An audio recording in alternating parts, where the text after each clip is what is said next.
Today we'll be making jalebis. An important step for making jalebis is fermentation. Fermentation by yeast.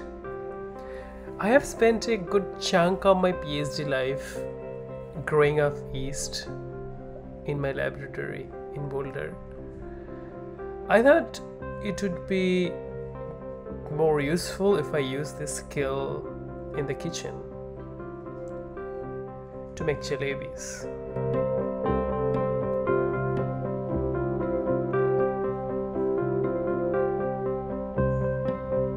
So let's do it.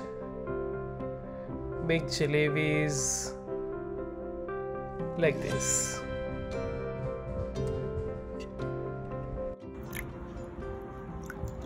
This is warm water and need to add a little bit of sugar. Yeast loves sugars.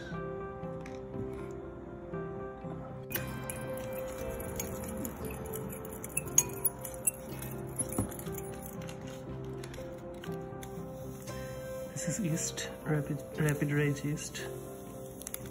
I think this is good enough.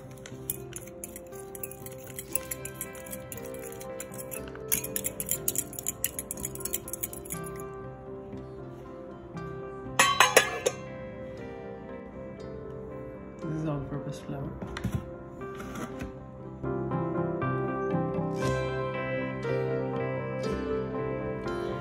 Add some rice flour. This add crispiness.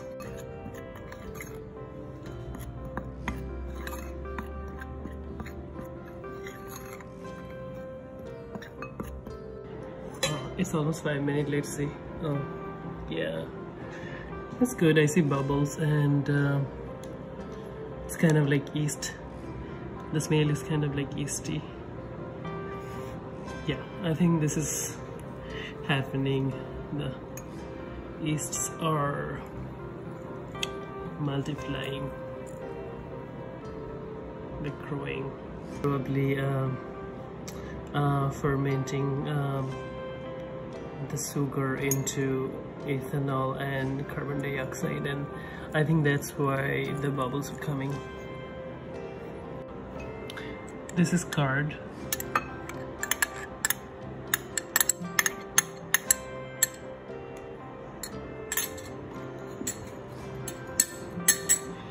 Now we are adding the fermented yeast mixture. You need to get rid of the lump.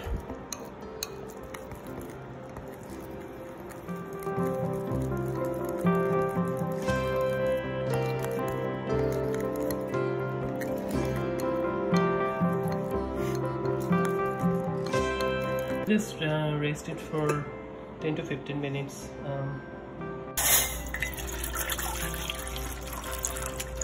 While the batter is getting ready, we'll make some sugar syrup. So this is water and we're adding sugar. Lots of sugars.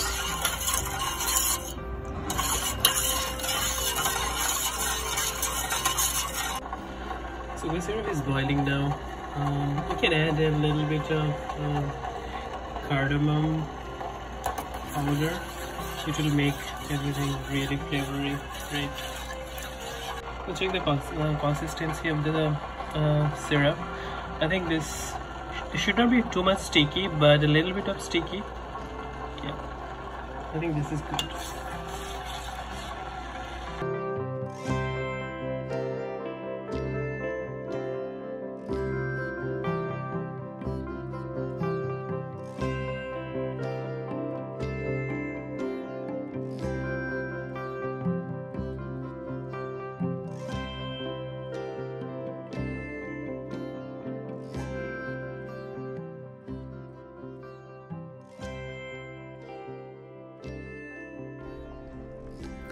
I think this batter is a little bit of over fermented. You see a lot of bubbles there.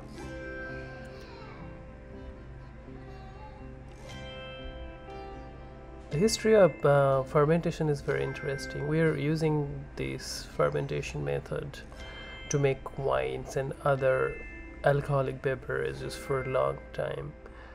Earlier people used to think that this is some simple chemical reactions and rejected the involvement of any other organism in it, but many people like Louis Pasteur and Theodor Schwann, they proved it that microorganisms like yeast are involved in this kind of chemical reactions, fermentations.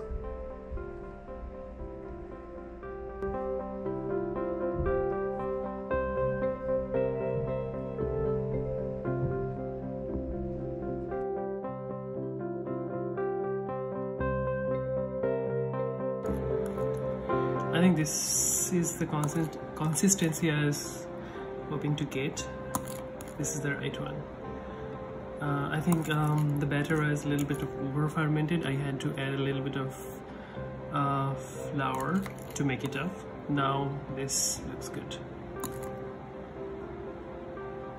So this is the time to fry the jalebis. Batter is ready. We need to take a Ziploc bag and fold it like this. Then we are going to transfer the batter into this Ziploc bag. You need to make a cone.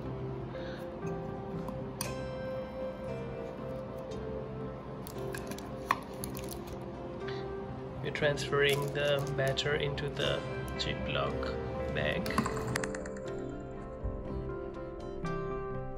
You see a bit of air got trapped at the tip of the cone, so you need to get rid of that.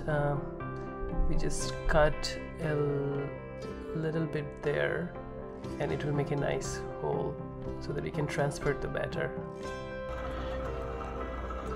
We need to add some oil. We'll let it heat up. The temperature of the oil is very much important. If it is too hot or too cold, jalebi will not puff up or be stable. So I think medium temperature is good enough.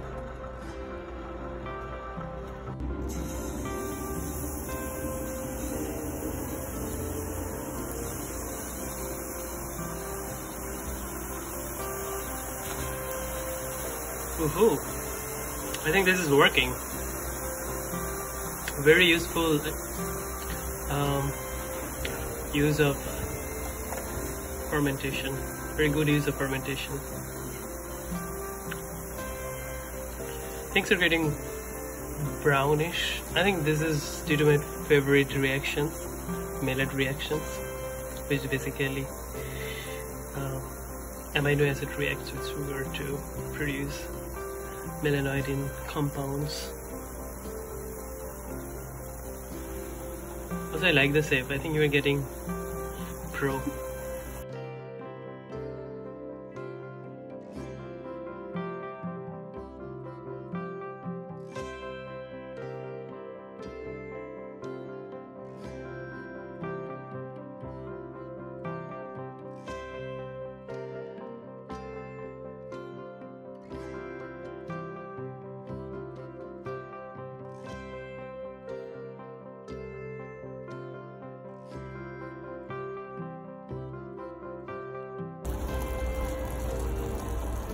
When you see less bubbles around the jalebis, then you know that they are cooked and I can take them out.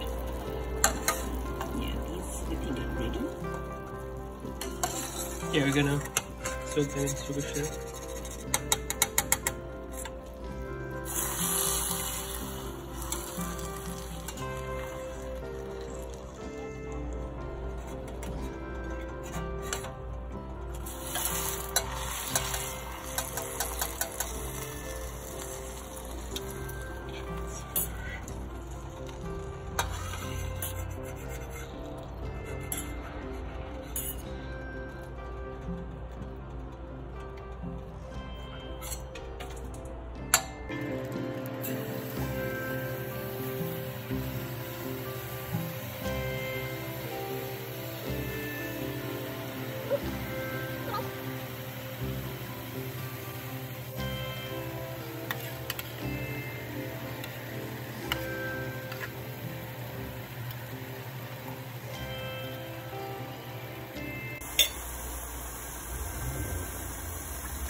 lips are getting bitter.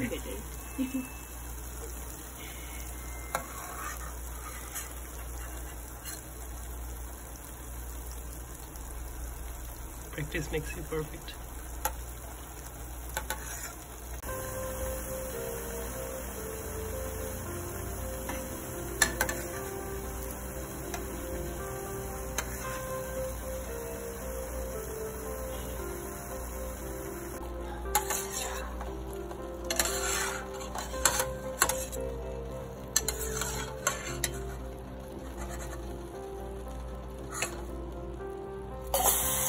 Dipping into the soup. We're done making the jalebis. I think we've made a lot of it. Now time to serve.